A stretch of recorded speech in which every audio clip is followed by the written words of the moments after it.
Gloria by Sam Smith. 13 songs, 33 minutes long.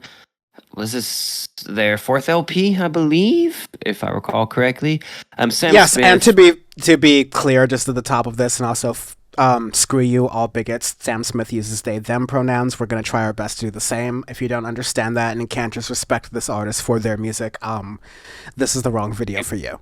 But yeah, that being Yeah. said, I mean, considering one of my very favorite artists, Yves Tumor, is non-binary as well. So, fuck everybody who says otherwise. Sam Smith has a long storied career. We don't even need an introduction, but one of the most prolific singer-songwriters to come out of the mid-2010s and has consistently proven themselves to really grow as an artist and grow into their own, like, being comfortable in their own skin, comfortable as themselves as a musician and all of that. And you get that on Gloria. I looked into some reviews and stuff, or interviews of them talking about the record and whatnot, and they say, it was interesting where Sam was saying, hey, like, this almost feels like my first record in a way, because it's like a coming of age story and everything, because I didn't realize they're only 30. yeah, Which is really young, super considering young. the stardom and everything when they came into prominence in 2013. We're big latch exploded, heads, and even so. back then, like Sam Smith was still coming into their own as an artist, as an individual, Yeah, from like yeah. who they identified and how they feel with themselves when Latch featuring Disclosure was released, followed by when they started to do their own work, such as in the Lonely Hour, which, Yeah. we didn't have this podcast at the time, but we definitely talked about it. I remember talking about that album with you. Oh, absolutely. And then The Thrill of It All, which I'm pretty sure we did have that podcast at that time. Yeah, it was November of 2017. We did. We talked about that. We talked about Love Goes a little bit. And, Mhm. like, again, as much as I love Sam Smith, I was feeling like even The Thrill of It All and Love Goes were a little bit lackluster. Although Love Goes is a really, like, interesting... There were some dancey moments on there that I felt like you were kind of getting Sam Smith as they really want to express themselves. Whereas I think Gloria, and then correct me if I'm wrong, like, give your opinion here, with its 13 songs, with its number of features, especially featuring Kim Petras' Unholy, which was the lead single by far, and Jesse Reyes's contributions throughout, I think really matches what you were describing there, Sean, of Sam Smith's like earlier interviews, which is like, this is their true coming of age record. And not only that, I feel like this is their most complete and best record to date. Absolutely. I feel like absolutely I agree with that, where this is definitely their best work. I think Sam knocked it out of the park with this, where they mix a perfect balance of singer-songwriter with pop, kind of getting the two where, really latch onto their vocals, because, that's the trademark. Sam Smith's vocals are incredible, but not just relying specifically on that. Now you're getting into using that as a tool to really express your art and everything, right? And getting into the whole lyricism of it, getting into the meat and potatoes of the record, and getting into really understand it as an entire project and what they want to convey to everybody. And when you get that, those are when you get to the best projects that you can make. When you really get to see who you want to be as an artist and who you like, what you want to make. That's when you get to really make a complete project. And that was interesting when he said that, when they said that earlier, with like, hey, this feels like my first record, even though I've been making music for so long, and The Lonely Hour came out almost a decade ago. But it takes a long time to get comfortable in your own skin. It takes a long time to get comfortable as yourself, as an artist and everything. And this is a complete project. I love it. I love, like, the top half of it starts off a little bit slower with Love Me More, No God, Interlude, To Lose You. No right? God, it's like a really... I think a lot of this is definitely not a concept record, and maybe it is. No, so but like, if it is a concept record, I'll say it out there. The concept isn't fully kept through the entire thing, but I will say you get a lot of religious influences, and you get a lot of subversing it in a way that I think is, really respectful. On the one hand, maybe this is just Spotify being annoying, but like I could not find a quote unquote explicit version of this album. And so like the lyricism is done in a very like one take way where it's meant to be interpreted, as it is, but without at least crossing a certain boundary, at least the way I understood and heard it. Maybe there's an explicit version I didn't understand. But I think a lot of the album has these like religious tropes where you're trying to show an understanding and respect for these things that maybe, in a traditional, I'm speaking as a person who is bisexual, like in a traditional way where you're taught a lot of these religious things, but they have to kind of coincide or at least reconcile with society as it is, which on the one hand is accepting of a lot of sexualities, but is a lot of hand very homophobic. Like in the Hurting interlude, I think it talks about something which I think will resonate with a lot of folks, which is like someone who is talking about, oh, this is the first time I've been really hurt in a relationship, but I, as a person in the LGBTQ plus community, don't feel comfortable even talking to my brother or sister about this because of how they might judge me.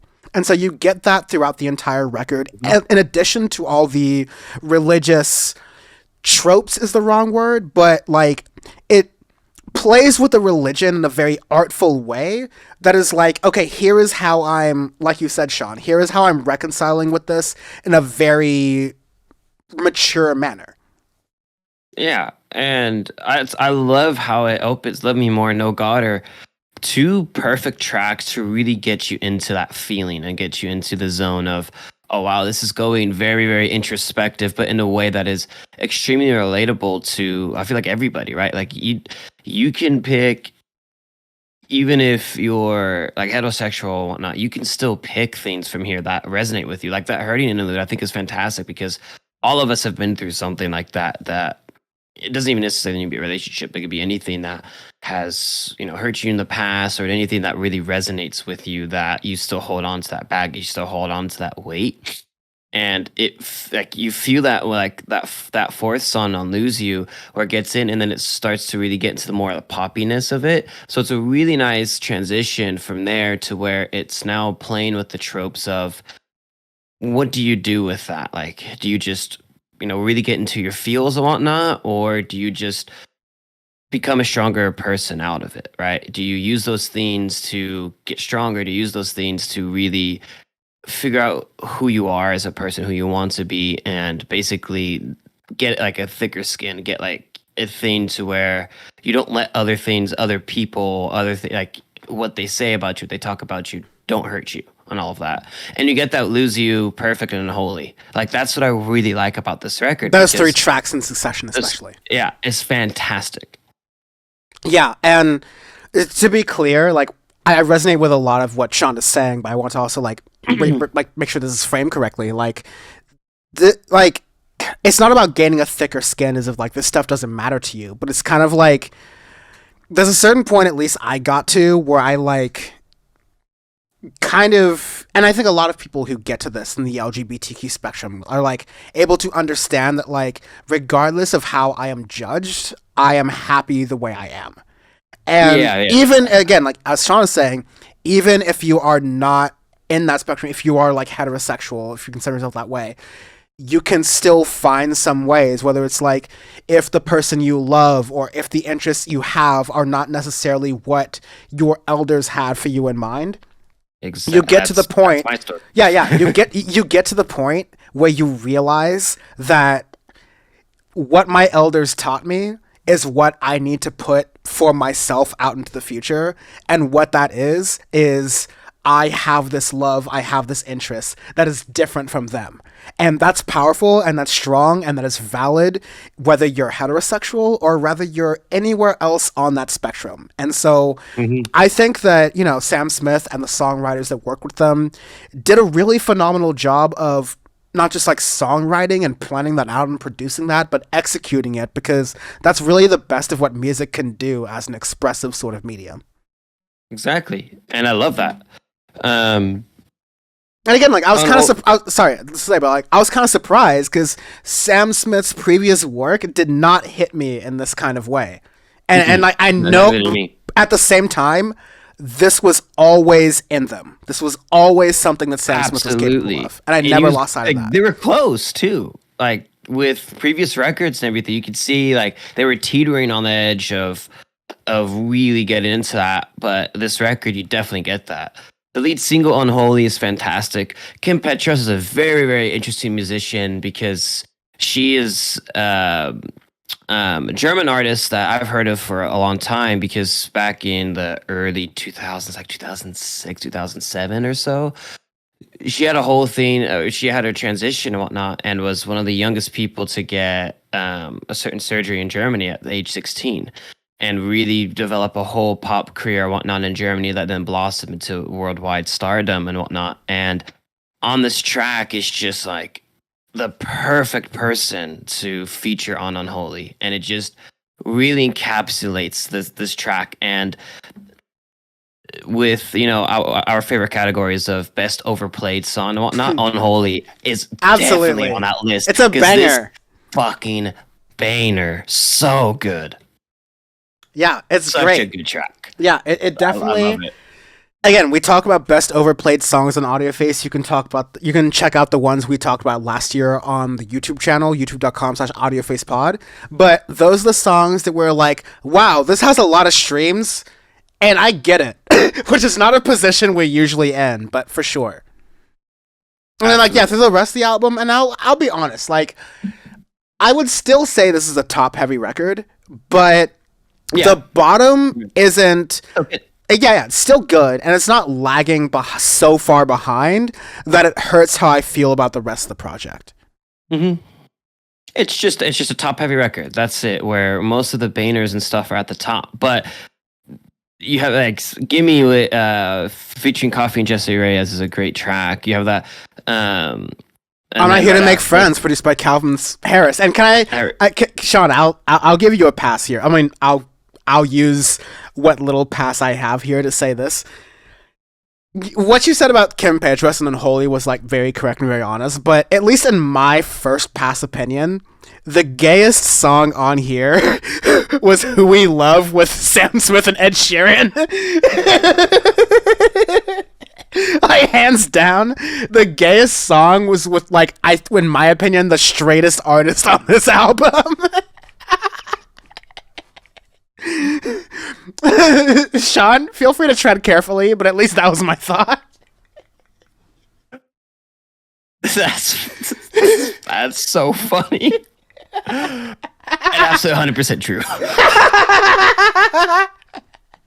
Because I was waiting to get to that track, because when we ended there, I was like, all right, Ed.